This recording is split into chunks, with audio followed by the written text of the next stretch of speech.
She came to cook for the rancher, but his daughter asked for more than a meal. The winter wind carried secrets across the Montana plains as Sarah's truck rumbled down the dirt road toward the Henderson ranch. Through the windshield, she could see the weathered farmhouse in the distance, smoke rising from its chimney like a prayer against the gray December sky. Her hands gripped the steering wheel tighter than necessary. This job was supposed to be simple. Cook meals, keep house, earn enough money to start over somewhere new. But simple had a way of becoming complicated when hearts were involved. Sarah had answered the advertisement in the local paper 3 weeks ago. Cook needed for widowed rancher. And young daughter, room and board provided. References required. The words had jumped off the page at her, offering exactly what she needed most. A fresh start and a place to belong. Even temporarily, she pulled up beside the ranch house just as the sun began to set, painting the snow-covered fields in shades of gold and amber. The front door opened before she could even turn off the engine. A tall man in worn jeans and a heavy coat stepped onto the porch.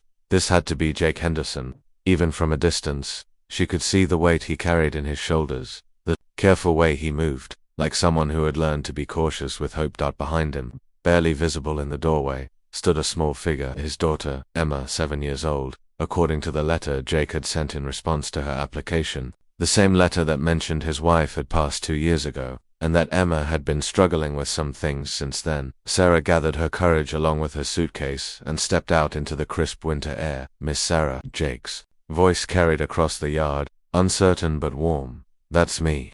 She walked toward the porch, noting how Emma immediately disappeared back into the house.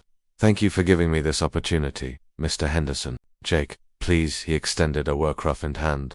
"Emma's a little shy with new people. Give her time." As Sarah followed him inside, she was struck by how quiet the house felt. Not empty, exactly, but hushed, like everyone inside had learned to speak in whispers. The living room was clean but impersonal, as if the life had been carefully tucked away somewhere safe.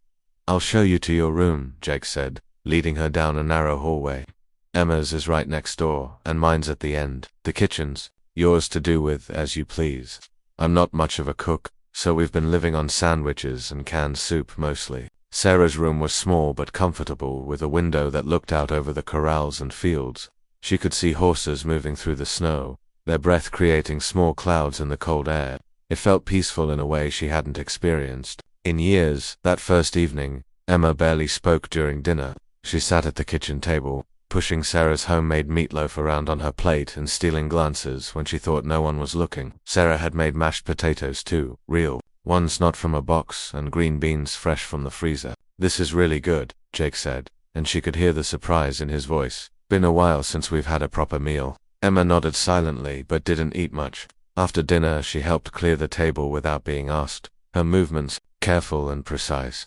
When Jake went outside to check on the horses, Emma lingered in the kitchen. "Miss Sarah." Her voice was barely above a whisper. "Yes, honey, do you know how to braid hair?"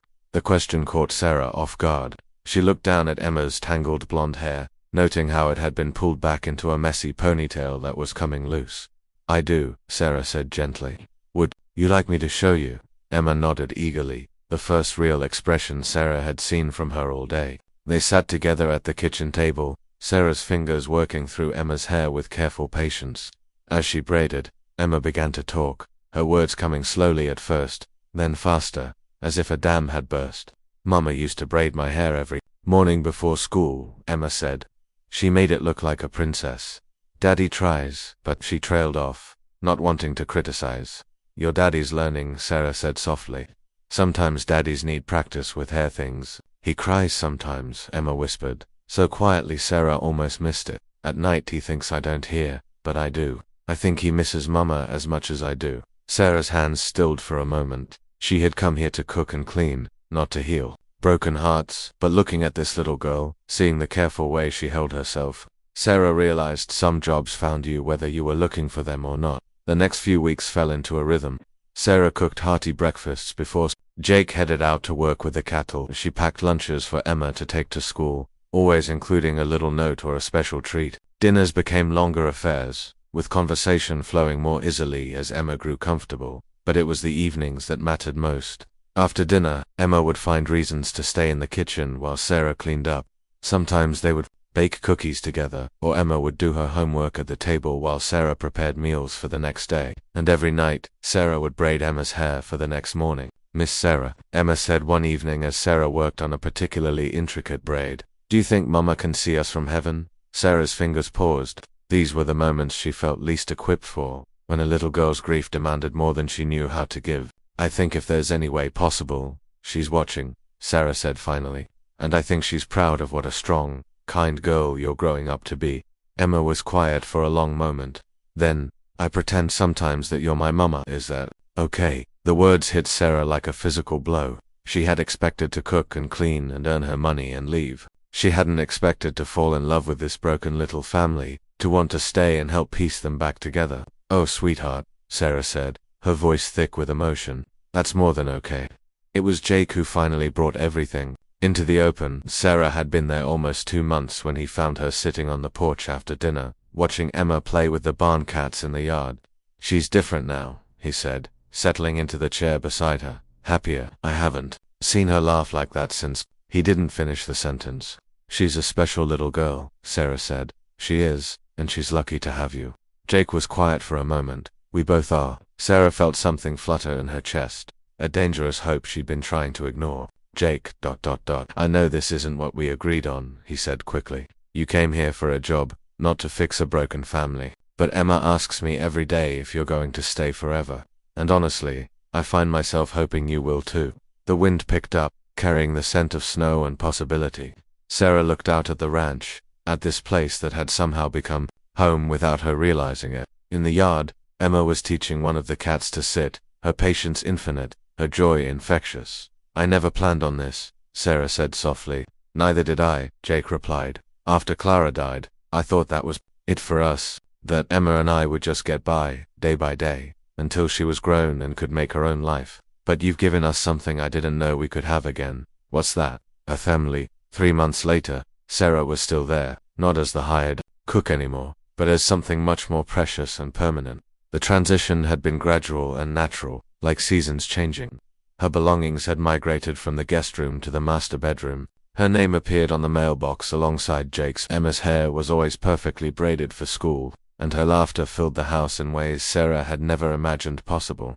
On a particularly cold February evening, as Sarah tucked Emma into bed, the little girl grabbed her hand. "Miss Sarah." "I mean, Mama, Sarah." Emma's eyes sparkled with mischief at the new name she'd been trying out. "Yes, baby, thank you for coming to cook for us. But I'm glad you stayed for more than just meals."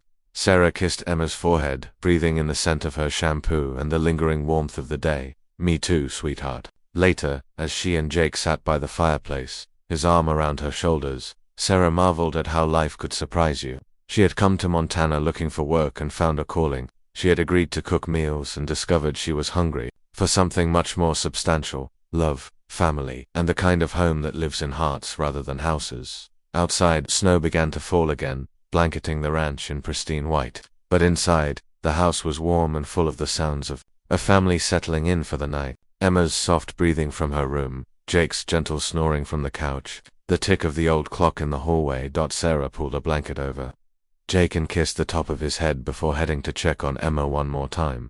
The little girl was fast asleep, her newly braided hair spread across the pillow like spun gold. Tomorrow, there would be breakfast to cook, and lunches to pack, and all the ordinary magic of family life to tend. But tonight, Sarah simply stood in the doorway and marveled at the beautiful complexity of answered prayers. She had come to cook for a rancher and his daughter, but they had asked for her heart instead, and she had gladly given it.